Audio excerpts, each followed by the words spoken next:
Inalensizwa ebuka kusencane igama layo kuthiwa mayonnaise cebisa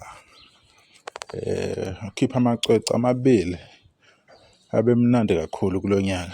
Elinye lawo lithi ilo nalo, elinye lithi intombi iyacelwa. Kodwa kuyabonakala izingoma zenze kahle kakhulu, inamamiliyoni okuhlona kwazo. Ebese uyazibuza ukuthi kahle kahle umculo yini ube nje? Yini kube nzima kwabanye abantu ukuthi noma besebenza kanzima kodwa kungabi lula ukuthi be-break i-ceiling, i-glass ceiling ukuze bedlule kwi-stage esilandelayo? Iy'nkinga ziningi-ke emculweni.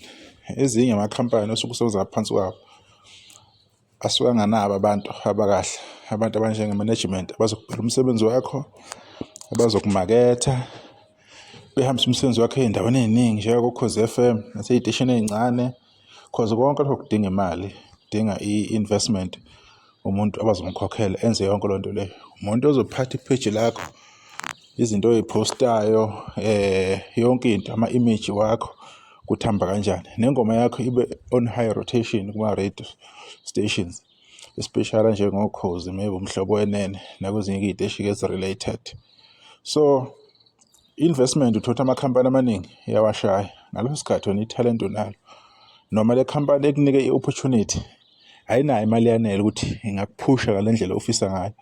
Ithalente likhona but imali ayikho, cause ukuphatha umsebenzi womuntu kuyabiza, kuyadura. Yingakho uthola umuntu kumthatha 10 years ukuthi finally enze something ngomculo, ngoba akulula. And abantu if abawuthengi kakhulu umculo wakho umuntu, abawustream kakhulu, akabizwa, akafeaturishwa, kuba nzima kakhulu cause udla enyameni, udla kuyo ikhampani. So amanye ama-challenges ama-artist amaningi asemancane afika ay'thole efakeka kuwona. Umuntu wazi ukuthi wenze yonke into, ulile ingoma bayayithanda abantu, but imicimbi eserious akatholi ama-gig, akatholi ukubizwa cause ubani uzothatha iy'ncingo zakho, ubani uzo-answer ama-email, ubani ozomaketha ukuthi sine-artist elumuntu okanje, if kune-gig ngakuleyo ndawo leyo, can you consider that artist? Akekho. So ama-challenges aba maningi. Noma-ke unalo-ke ithalente-ke liyikhulumela kubantu-ke, uyayidinga i-support yabantu abazokwazi umculo wakho bewuphushe abantu umculo, abantu nje abangama-fans abayithandayo nomculo bewudimande, ugcinana ngaleyo nhlahla leyo ungena. Kodwa kwesinye isikhathi bafuna nezinye izinto, ngoliwe kule industry. Abanye bafuna izinto ezingale, abanye bahlala esizwa-ke nje bekhuluma-ke labafana basuke bekhala ukuthi bafuna vele ukubaphula amanyantula okuyinto-ke ebhedayo engeyinhle ukuthi uthi umsebenzi wakho uyikhulumela, wazi ukuthi nawe into oyenzayo wenza ini, kodwa kube nomuntu ozofuna ukuthatha i-advantage just because you are in need. Noma uyithole ikhampani just because ikhampani i-investile phela kuwe all these years, let's say 3 years ungaproduce lutho, onyakeni we-3.5 khani kubona ngathi wenzani, still ngeke uzoyibona leyo mali leyo ngoba baluze imali ngawe. So kule industry kunzima. So abafana nabo uma nesicebisa, ngiyathemba ukuthi into enjengalezo bazozazi, kodwa akusho lokho ukuthi-ke nabo kumele bengene kulelo gibelelo okungene bonke abacula abakhulu hlale bekhala ngaleyo ndawo leyo.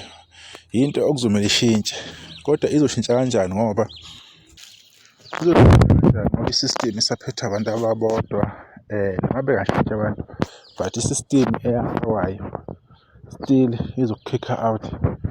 So kulo music athembisayo uMayonnaise Cebisa, ngiyathemba ukuthi i-break uzoyithola enkulu. Maybe ama-break uyawathola, I'm sure awekho enough. Uyathembisa yena ukuthi khona into ayiphethe. Yizo izinto ey'dingakalayo emculweni ukuthi uma kunabafana bathola ithuba beyibonakalisa. Ngiyathemba-ke ndoda uzoqina uthola amandla ukuthi yena uphushe phambili, ungagive up, ungagcina usubona ukuthi umculo awuyindawo. Ithalente likhona, ingoma ikhona, kusekuningi futhi osengakuzuza kulo mculo. Bekuyilokho engifuna ukudlulisa. Ngiyabonga.